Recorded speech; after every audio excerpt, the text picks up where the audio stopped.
వసంత పంచమి రోజే 4వ రాజస్నానం కుంభమేళలో శాస్త్రోక్తంగా ఎలా ఆచరించాలో ఇప్పుడు తెలుసుకుందాం. భారతదేశంలో జరిగే అతి పెద్ద ఆధ్యాత్మిక ఉత్సవం మహా కుంభమేళ ప్రయాగ్రాజ్ లో ప్రారంభమైంది. ఇప్పటికే దేశ విదేశాల నుంచి భక్తులు నదీ స్నానం చేయటానికి భక్తి విశ్వాసాలతో ప్రయాగ్రాజ్ కు తరలి వస్తున్నారు. ఈ నేపథ్యంలో మహా కుంభమేళాలో అత్యంత ముఖ్యమైనదిగా భావించే స్నానం ఎప్పుడు ఆచరించాలి? పరమ పవిత్రమైన వసంత పంచమి రోజున జరగనుంది. ఫిబ్రవరి 3న వసంత పంచమి సందర్భంగా ఆ రోజు 4వ రాజస్నానం ఉదయం 5:23 బ్రహ్మ ముహూర్తం ప్రారంభమవుతుంది. ఈ శుభ ముహూర్తం సాయంత్రం 6:16 ముగుస్తుంది. పురాణాల ప్రకారం బ్రహ్మదేవుడి ప్రార్థన వల్ల సరస్వతీదేవి ఆవిర్భవించిందని చెబుతారు. సరస్వతీదేవి వాక్కు, సంగీతం, జ్ఞానానికి అధిష్టాన దేవత అని నమ్ముతారు. రాజస్నానం చేసేవారు ముందుగా నదీమ తల్లికి నమస్కరించుకుని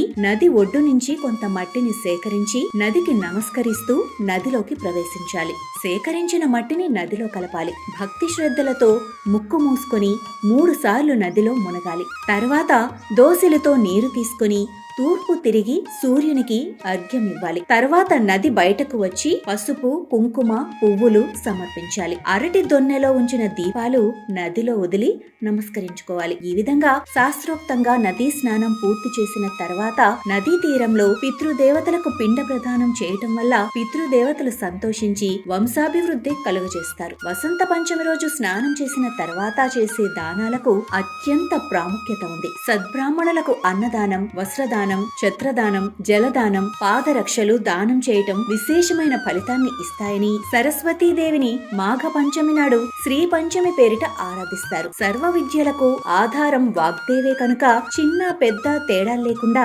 పుస్తకాలు, కళాలు అమ్మవారి దగ్గర పెట్టి ఈ రోజున ఆరాధిస్తారు. సంగీత, నృత్య, సాహిత్యాలకు కూడా ఈ దేవియే మూలం కనుక ఈ తల్లిని నృత్యకేళి విలాసాలతో స్తుతిస్తారు. సరస్వతీదేవి దగ్గర అక్షరాభ్యాసం చేయిస్తే పిల్లలు జ్ఞాన రాసులు అవుతారు. సరస్వతి ఆరాధన వల్ల వాక్ శుద్ధి కలుగుతుంది. అమ్మ కరుణతో సమృద్ధిని పొందుతారు. మేధ, ఆలోచన, ప్రతిభ, ధారణ, ప్రజ్ఞ, స్ఫురణ శక్తుల స్వరూపమే శారదాదేవి. అందుకే ఈ దేవిని శివానుజ అని పిలుస్తారు.